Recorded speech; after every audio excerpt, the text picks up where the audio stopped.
Spirituality, वही दृष्टि सब बातों को पूर्ण करती है। तो इन सूत्रों का विचार शास्त्रार्थ बुद्धि से भी होगा, लेकिन आज भी सौभाग्य से अपने देश में जिनका वहां संबंध है, कम ज्यादा होगा लेकिन है, नित्य निरंतरों सत्य के संपर्क में रहते हैं, ऐसे लोग उपलब्ध है, उनके पास भी ये पुस्तक जाएगी, उनकी पूर्ण दृष्टि से छन कर निकलेगी। ये सारी प्रक्रिया होगी तब हमको अपनी परंपरा के बारे में एक उत्तम निर्णय मिलेगा। वो आना चाहिए, उसकी आवश्यकता है, क्योंकि आज हिंदू समाज को हिंदू धर्म समझने की आवश्यकता है। ये बात अपने हिंदू धर्म संस्कृति को, हिंदू समाज को विश्व के सामने ठीक नजरिए में पेश करने का एक उत्तम साधन है। सारे भौतिक जीवन का भी विचार करने के लिए एक नई वैचारिक दृष्टि सारे विश्व में देने का ये एक उत्तम साधन है। हम सब रिसर्च करने वाले लोगों के लिए उत्तम संदर्भ पुस्तक बनी है। लेकिन इससे भी ज्यादा हिंदू समाज इसका अध्ययन करे, विचार करे, सोचने वाले लोग, ऐसे जो साक्षात्कारी लोग हैं, वो इस पर अपना मत व्यक्त करें, तो हम लोगों को हमारी परंपरा शुद्ध स्वरूप में क्या है वो पता चलेगा और उसका एक काल सुसंगत रूप हम खड़ा कर सकेंगे। वो काल सुसंगत रूप लोग रखते हैं तो सामान्य लोगों के मन में शंका आती है, तो शास्त्र विरुद्ध हो जाएगा। तो पुस्तक बताएगी वो शास्त्र विरुद्ध नहीं है, शास्त्र में ये सूत्र है, उसका ये अर्थ है, ये प्रक्रिया होने के बाद उस अर्थ की मान्यता हो गई है। तो हिंदू कहीं भी, हिंदू शास्त्र अस्पृश्यता नहीं बताता, ऊंच नीच नहीं बताता, ये काम हल्का वो काम बड़ा ऐसे नहीं सोचता। ये आत्मविश्वास पूर्वक सामान्य आदमी समझेगा और उस पर चलेगा। धर्म आचरण की बात है। हिंदू धर्म को पुस्तक की बात नहीं मानता, आचारात प्रभो धर्म, ऐसा कहता है। मुझे इस पुस्तक का सर्वाधिक महत्व इसमें लग रहा है कि योग्य आचरण करने के लिए एक तथ्यपूत, शास्त्रपूत और तपपूत, क्योंकि स्वामी जी ने तपस्या की है उसके लिए, ऐसी सामग्री हम सब लोगों के लिए मिलेगी।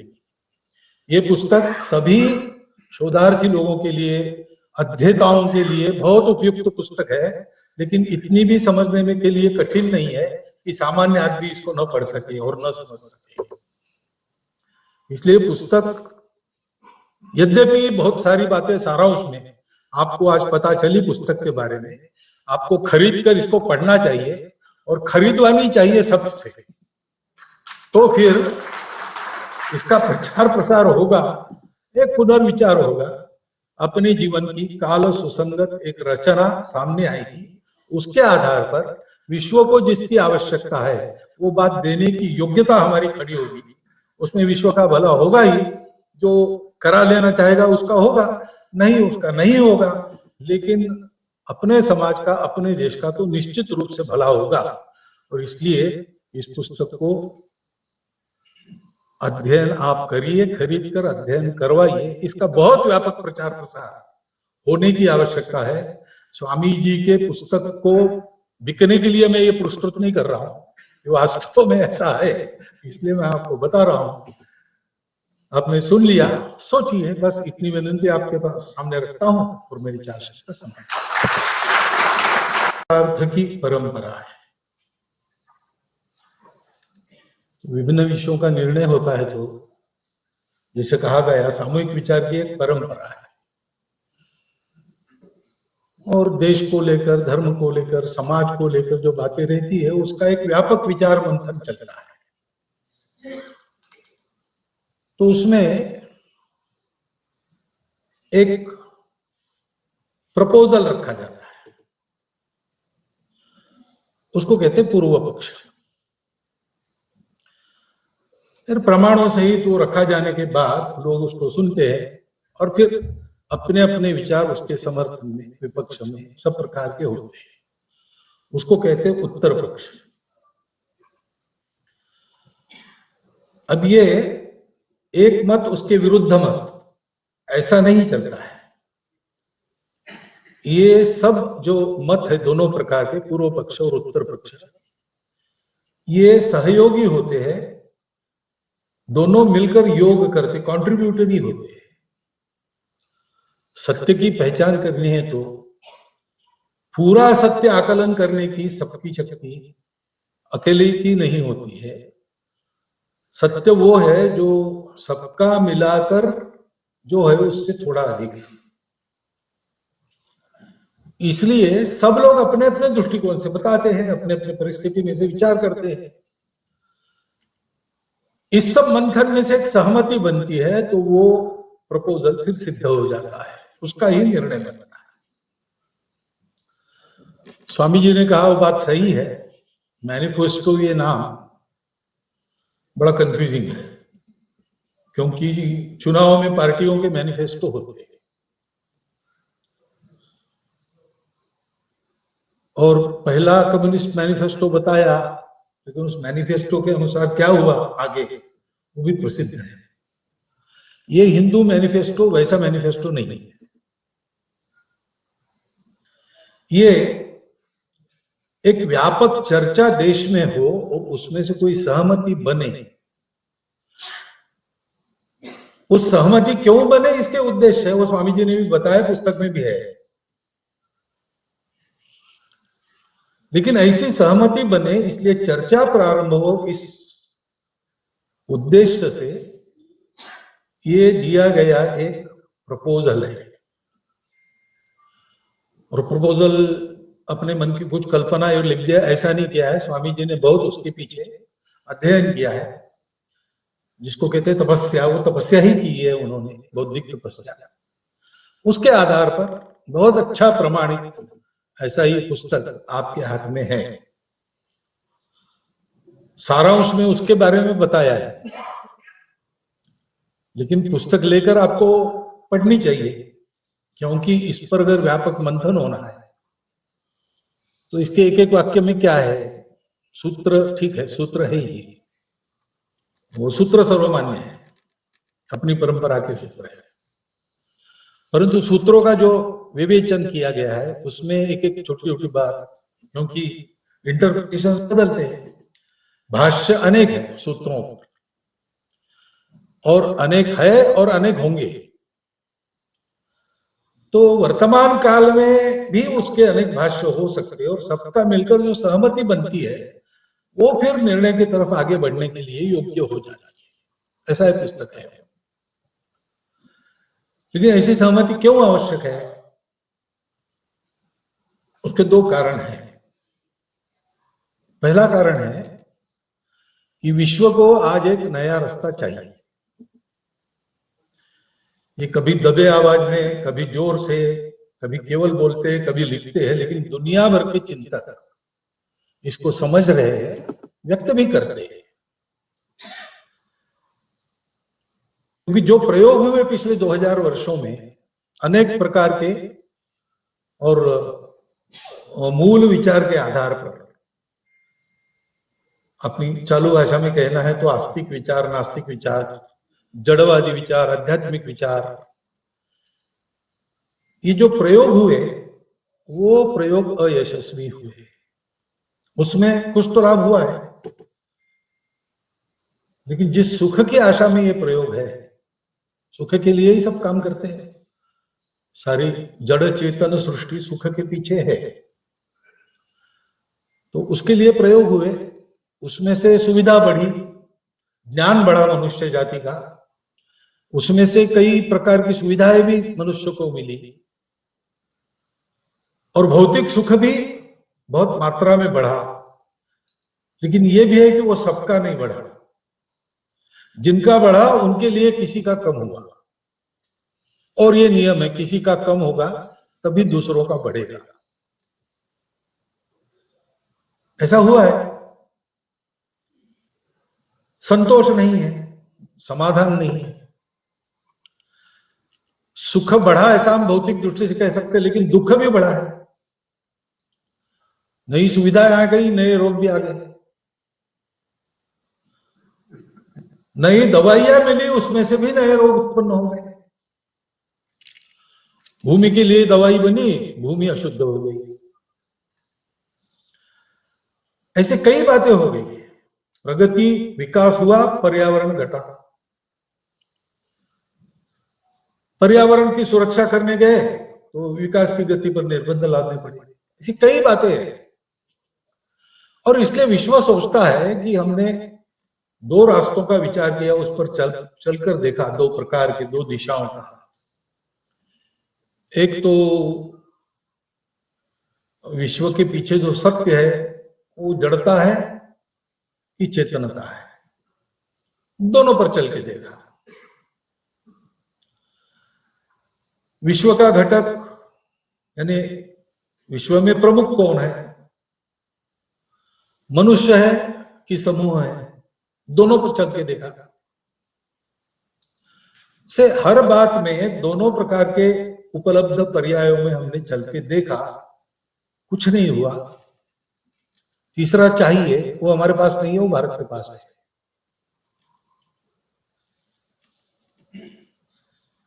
तो ये कर्तव्य बनता है विश्व की मनुष्यता के लिए एक नया रास्ता देने का काम, ये भारत का कर्तव्य बनता है। वैसे भी कर्तव्य है, ईश्वर प्रदत्त कर्तव्य है। क्योंकि ये जो सारे प्रयोग हुए उसमें जो अच्छा है वो रखकर, उसकी त्रुटियां सुधार कर एक पूर्ण पर्याय देना है, तो उसके लिए आवश्यक जो पूर्णता देने वाली दृष्टि है वो केवल भारत के पास है, परंपरा से। अन्य लोगों के पास नहीं है, इसलिए वो भारत से अपेक्षा करते हैं। लेकिन दूसरी बात यह है कि अगर ऐसा है तो उस पूर्ण दृष्टि के आधार पर भारत का जीवन खड़ा होना चाहिए। जैसे मैंने कहा कि स्वामी जी ने 8 सूत्र बताए, उन सूत्रों के बारे में कोई दुविधा नहीं है, वो पूर्ण है, वो पूर्ण होंगे। विचार कैसा भी कर लीजिए, कितने भी लोग कर लीजिए, और सनातन अनुभव से आए हुए सत्य के सूत्र है। लेकिन जब उसका भाष्य करने जाते हैं तो भाष्य तो अनेक होते हैं। अब भगवद गीता है, भगवद गीता में क्या है, कर्मयोग है कि भक्ति योग है, अहिंसा का उपदेश है कि हिंसा का उपदेश है, आदि आदि। हर आदमी अपने दृष्टि से देखता है, हर आदमी अपने परिस्थिति में सोचता है, हर आदमी अपने काल में उसकी उपयुक्तता सिद्ध करने का प्रयास करता है, तो भाषा अलग अलग हो जाती है।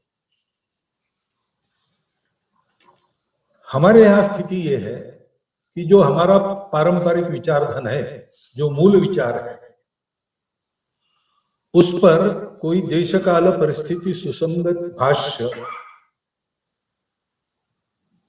पिछले कम से कम 1200-1500 वर्षों से नहीं हुआ। हमारे यहां व्यवस्था थी, शास्त्र होता है, ये शास्त्र है, साइंस अपनी तरह का एक साइंस है। प्रत्यक्ष प्रयोग करके जो हाथ में लगता है उसके आधार पर वो रिकमेंडेशंस होते हैं, उसको कहते हैं शास्त्र। लेकिन लोग अपनी सुविधा देखते हैं, सामान्य आदमी शास्त्रीय दृष्टि से नहीं चलता, अशास्त्रीय दृष्टि से चलता ऐसा भी नहीं। लेकिन जो शास्त्र उसके पास आता है वो अपनी सुविधा का बना लेता है, ये उसका स्वभाव है। ये दुनिया भर में सर्वत्र है, केवल अपने यहाँ ऐसा नहीं है, ये लोक स्वभाव है। लोक और शास्त्र, इनमें प्रमाण कौन है, तो प्रमाण शास्त्र है। परंतु होता क्या है, तो लोक हावी हो जाता है, शास्त्रात रूढ़िर बली, ऐसा तो हम वैभव की परम स्थिति, ज्ञान की परम स्थिति पर थे और संपूर्ण विश्व को अपने उपदेश से प्रभावित कर रहे थे, संस्कृति दे रहे थे, शास्त्र दे रहे थे, तरह तरह के विज्ञान लोगों को दे रहे थे। ऐसा एक जमाना था। मेक्सिको से साइबेरिया तक हम थे ना, हमारा प्रभाव था। हमने किसी को जीता नहीं वगैरह वगैरह। ये गलती की ऐसा लग सकता है कुछ लोगों को, लेकिन ये फैक्ट है कि ऐसा हमने नहीं किया। परंतु उस समय जो शास्त्र हमारा था, वो बहुत समय हम ऐसी स्थिति में रहे तो हम सुरक्षित रहे और समृद्ध रहे, इसलिए आश्वस्त हो गए। आश्वस्त होने के कारण हमने काल सुसंगत भाष्य के विचार की उपेक्षा की और फिर लोग अपनी सुविधा का विचार करते करते अपने स्वार्थ का भी विचार करने लगे। तो जो नहीं है वो हमने शास्त्रों का भाष्य किया, जो वास्तविक उसका नहीं है। अभी जाति वर्ण व्यवस्था, उसमें भेद था कि नहीं था? अभी तो सभी संतों ने उडुपी में एकत्र आकर डिक्लेयर कर दिया है कि छुआछूत और ऊंच नीच भाव का हमारे शास्त्रों में कोई स्थान नहीं है। और नहीं है इसका प्रमाण भी है, इस पुस्तक में भी आपको मिलेंगे।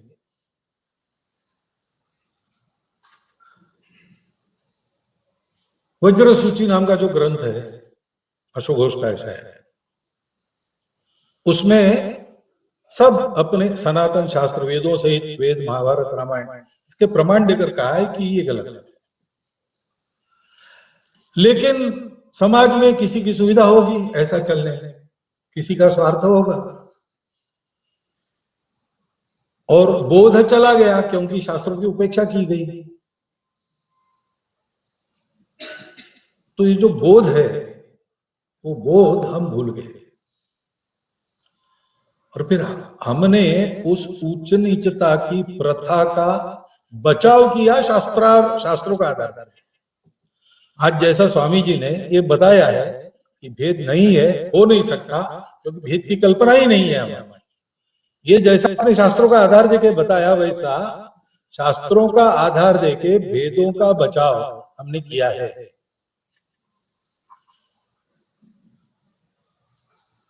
तो एक बात तो आवश्यक है कि वास्तव में हमारे शास्त्रों का जो मंतव्य है वो आज के काल सुसंगत संदर्भ में सही ढंग से सामने आना चाहिए। ये पुस्तक वो करेगी, इस पर चर्चा होगी, उसमें से वही आएगा।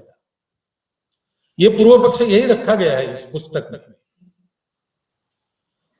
कि हमारे पास भी अपना बहुत सोचा हुआ, सही समझा, अनुभव से पुनीत और पूर्णता से संपन्न ऐसा एक विचार है जो आज भी लागू हो सकता है। आज वो लागू होने की आवश्यकता है, क्योंकि दुनिया को ये सब बताना है तो ये बोल के बताने से काम नहीं होगा, हमको वो खड़ा करना पड़ेगा।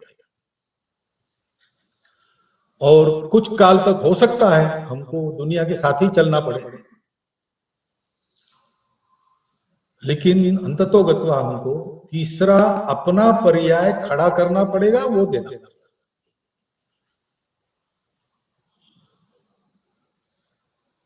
जैसे जब बोलते बोलते हम बोल जाते हैं कि हमारी भी कारपोरेट होनी चाहिए, लेकिन हमारे कारपोरेट नहीं हो सकते, हमको कुछ शब्द खोजना पड़ेगा उसके लिए।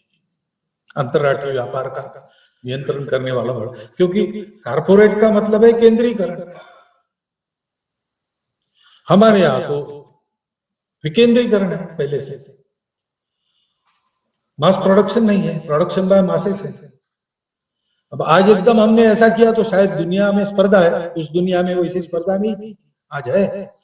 तो शायद आज हमको कुछ देर ऐसा चलना पड़ेगा, लेकिन उसी से तो शोषण उत्पन्न हुआ है। तो ये जो सारी सिस्टम्स आज एग्जिस्टेंस में है, अस्तित्व में है, उनमें से जाकर हमको उनके भारतीय पर्याय देने पड़ेंगे। उसके लिए शास्त्रार्थ आवश्यक है, और वो शास्त्रार्थ शुरू करने के लिए ये बहुत अच्छी प्रमाणित पुस्तक है। क्योंकि इसमें जिन सूत्रों के आधार पर विवेचन है और उन सूत्रों के लिए जो प्रमाण दिए हैं वो अविवादित है, वो वैसे है। उसका भाष्य स्वामी जी ने एक किया है और किसी का कुछ और हो सकता है, लेकिन ये चर्चा होने से ही उसमें से नवनीत निकलेगा, उस मंथन में से ही निष्कर्ष निकलेगा। उसकी आवश्यकता है, क्योंकि हमारा अपना जीवन इसके अनुसार नहीं चल रहा। दुनिया को हमको बहुत सिखाना है और सिखाने लायक हमारे पास बहुत है, लेकिन जो बहुत है वो आज हमारे आचरण में नहीं है।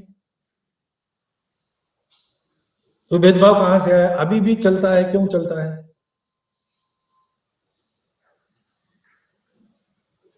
हमारे अस्पष्ट उल्लेख है, अहिंसा ही हमारा स्वभाव है, हमारा मूल्य है अहिंसा। लेकिन हमारी अहिंसा लोगों को बदलने के लिए, लोगों को अहिंसक बनाने के लिए। तो कुछ लोग तो बन जाएंगे, हमारा उदाहरण देकर, लेकिन कुछ लोग नहीं बिगड़ेंगे, नहीं बनेंगे, और इतने बगड़े रहेंगे कुछ भी करो वो नहीं होंगे और उपद्रव करेंगे दुनिया का। तो इसके लिए क्या करना है? आपने बताया मुंबई में मैंने रावण का उल्लेख मैंने इसलिए किया, मैंने कहा कि भाई हम तो किसी के दुश्मन नहीं है, द्वेष वगैरह हमारा स्वभाव नहीं है। तो रावण का भी जो वध हुआ वो रावण के अकल्याण के लिए नहीं हुआ, कल्याण के लिए हुआ। जब ये सिद्ध हुआ कि शिव भक्त रावण है, वेद ज्ञाता रावण है, उत्तम गवर्नेंस करने वाला रावण है, सब प्रकार का उसके पास अच्छा आदमी बनने के लिए जो जो चाहिए वो सब है, लेकिन उसने जिस शरीर और मन बुद्धि का स्वीकार किया है वो ऐसा है कि वो इस अच्छाई को उसके अंदर आने नहीं देगा, और कुछ भी करो उसमें अच्छाई भर नहीं सकते। अब उसको अच्छा बनना है तो एक ही उपाय है, उस शरीर मन बुद्धि को समाप्त करके वो दूसरे शरीर और मन बुद्धि को लेकर आ जाए। तो भगवान ने उसका संहार किया। उस संहार को हिंसा नहीं कहते, वो अहिंसा ही है। तो अहिंसा हमारा धर्म है। आतताइयों से मारना, खाना, गुंडागर्दी वालों को सबक सिखाना, ये भी हमारा धर्म है।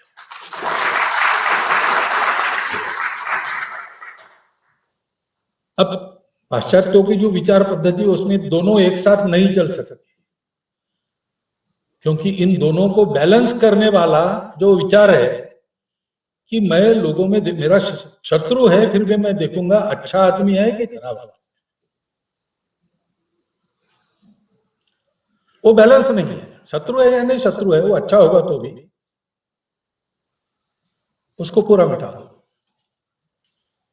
हमारे यहाँ वो अच्छा है कि नहीं इसको देखते हैं, और कुछ लोगों को थोड़ा दंड देके, कुछ लोगों को ज्यादा दंड देके, कुछ लोगों को दंड दिए बिना सुधार कर अपनाते, तो जिनका इलाज ही नहीं दूसरा कुछ, उनके कल्याण के लिए उनको बेसिक मटेरियल दूसरा पाने के लिए भेज देते जहां मिलता है। इसे एक बैलेंस है। अभी हम कभी भी अपने पड़ोसियों की कोई अपमान, कोई हानि नहीं करते, लेकिन ऐसा हम रहते हैं तो भी अगर कोई उतर आए बुराई पर, तो हमारा दूसरा इलाज क्या है? राजा का कर्तव्य है प्रजा की रक्षा करना, राजा अपना कर्तव्य करेगा। दोनों धर्म है। इसलिए गीता में अहिंसा का ही उपदेश है। अहिंसा का उपदेश इसलिए किया कि अर्जुन लड़े और मारे, क्योंकि उस समय ऐसे लोग थे सामने कि अब उनके विकास का दूसरा इलाज नहीं था, तो सब बदल के उनको आना पड़ेगा। ये एक संतुलन रखने वाली भूमिका अपने यहां है, वो संतुलन हम भी भूल गए।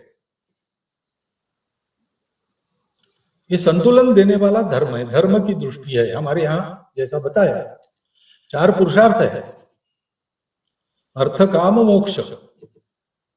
मोक्ष परम है, उसके लिए सब छोड़ो, अर्थ काम भी छोड़ दो। लेकिन अर्थ काम छोड़ने से मोक्ष नहीं मिलता है। अर्थ काम की आवश्यकता के ऊपर अपने आप को लाने के लिए अर्थ और काम यशस्वी रीति से करना पड़ता है। इसलिए वो भी पुरुषार्थ है और उसको भी करना है। सामान्य पद्धति पहले ब्रह्मचर्य, फिर गृहस्थ अर्थ और काम की उपासना करके सबको आधार देकर, फिर वानप्रस्थ निवृत्ति का प्रयास, और उसके बाद निवृत्त होकर संन्यास। ऐसा है। अब हम बिना इसके प्रचार के स्वामी जी बना उसके संन्यास तो हुए, ये आपद धर्म है, अभी की स्थिति में करना पड़ता है, लेकिन ये नॉर्मल और रिकमेंडेड नहीं है, ये आपद धर्म है, इस परिस्थिति में करते हुए। लेकिन अर्थ काम की साधना ऐसी है कि वो फांसती है। इच्छा पूर्ति की तो इच्छा पूर्ति तो पूरी होती नहीं कभी, न जातु कामानाम उपभोगे न साम्यते। तो बार बार इच्छा होती है, बार बार उपभोग की इच्छा होती है, तो बार बार साधन जमा करते हैं, उसमें भी आदमी फंस जाता है। कमाओ कमाओ कमाओ, तो कितना कमाओ, तो कमाने से अगाता नहीं आदमी। फिर कमाने के लिए क्या करना नहीं करना इसका विवेक भी नहीं रहता है।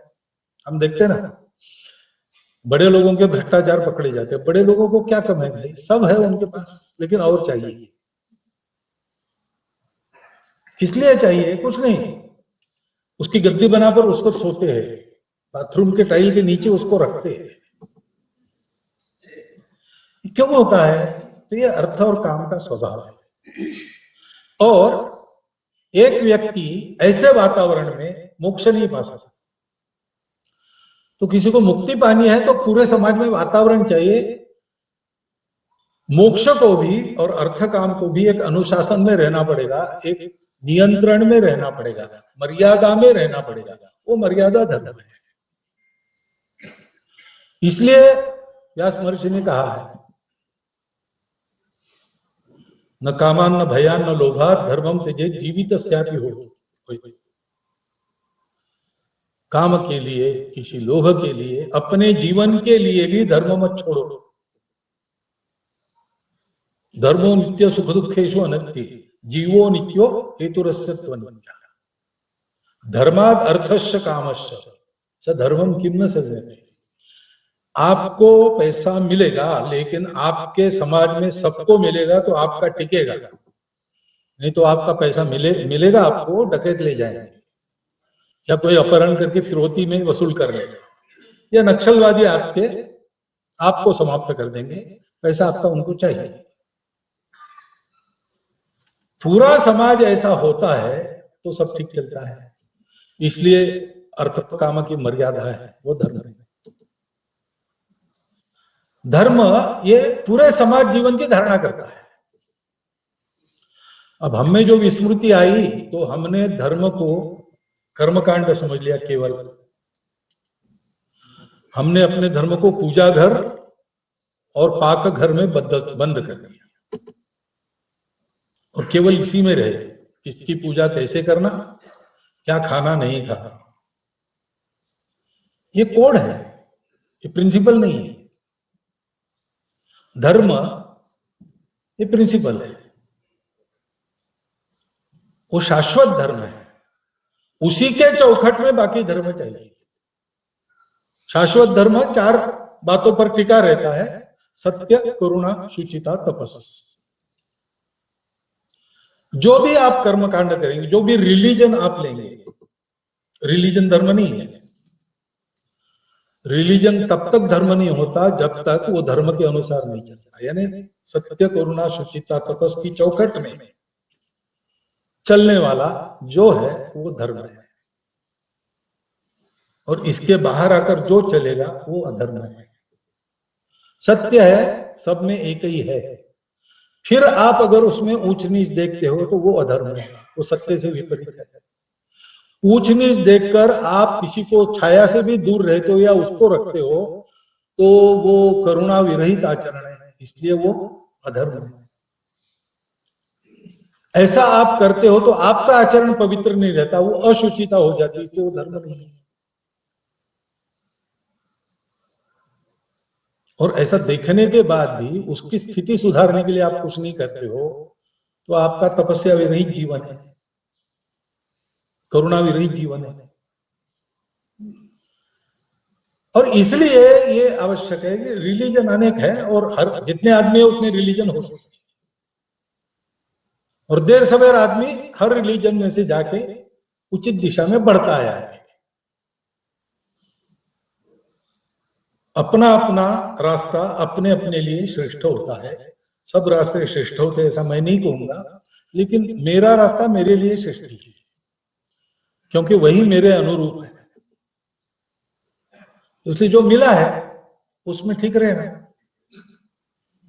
लेकिन जो भी मेरा रास्ता है वो सब रास्तों का सम्मान करने वाला है, किसी को बदलने का प्रयास नहीं करता, और अपना रास्ता श्रेष्ठ है इसलिए उसके बचाव में हम प्राणार्पण भी करते हैं, ये होना चाहिए, इसमें कोई गलत बात नहीं है। लेकिन बाकी रास्तों के प्रति सहिष्णुता नहीं, केवल स्वीकार और सम्मान, वो भी उतना ही ठीक है। तुम चलो अपने रास्ते से, तुम पहुंचो। रमन महर्षि के बाद पॉल ब्रंटन उनके पास गए मिलने के लिए, और उन्होंने कहा कि मैं हिंदू हो जाता हूं। रमन महर्षि ने कहा क्यों? तो मुझे अच्छा आदमी बनना है। तो कहा तुम ईसाई हो, तुम ईसाई धर्म पर प्रामाणिकता से चलो तो तुमको वही मिल जाएगा, अच्छा आदमी होना। उसके लिए तुमको ये परिवर्तन करने की आवश्यकता नहीं। अब कोई आदमी आके कहता है मैं बनने के लिए तैयार हूं, तो हमारा सनातन महर्षि उसको उपदेश क्या देता है, भाई तुमको जो मिला है उसमें ठीक रहो, उसी में तुम्हारा श्रेय है, यह दृष्टि चाहिए। गुरुदेव रानड़े हो गए, वो कहते थे कि there is a religion on top of every religion, और जब तक हम religion on top of religions नहीं समझते तब तक हम रिलीजन को भी नहीं समझते, हम उसको भटकाते हैं, और वो स्पिरिचुअलिटी वही दृष्टि सब बातों को पूर्ण करती है। तो इन सूत्रों का विचार शास्त्रार्थ बुद्धि से भी होगा, लेकिन आज भी सौभाग्य से अपने देश में जिनका वहां संबंध है, कम ज्यादा होगा लेकिन है, नित्य निरंतरों सत्य के संपर्क में रहते हैं, ऐसे लोग उपलब्ध हैं, उनके पास भी ये पुस्तक जाएगी, उनकी पूर्ण दृष्टि से छन कर निकलेगी। ये सारी प्रक्रिया होगी तब हमको अपनी परंपरा के बारे में एक उत्तम निर्णय मिलेगा।